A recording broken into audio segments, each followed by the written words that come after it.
Face à la demande sociale, le gouvernement burkinabé a pris une dizaine de mesures d'urgence pour améliorer le niveau de vie des populations. Il s'agit entre autres d'une hausse comprise entre 2 500 à 5 000 francs CFA des indemnités de logement et de suggestion des travailleurs du public.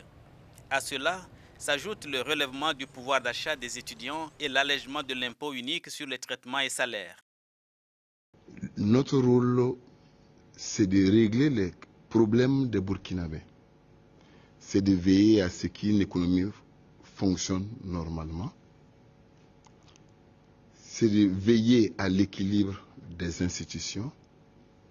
C'est de veiller à ce que notre économie produise de la richesse.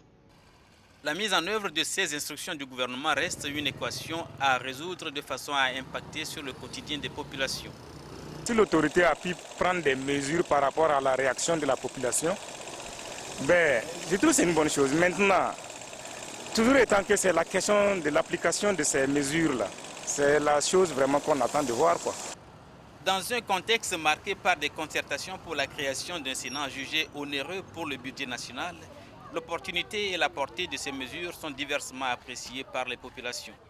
Nous, on attendait un changement positif, c'est-à-dire qu'au moins si le fonds pourrait passer à 250 000 francs, là au moins on sait que ça peut un peu résoudre un peu les problèmes que nous avons. Parce que nos conditions de vie à l'université sont très très dures. On a des problèmes de transport, des problèmes de restauration, donc vraiment c'est un peu compliqué. Je pense qu'il y avait mieux encore à faire, améliorer les conditions de vie en augmentant sérieusement les salaires des fonctionnaires et autres.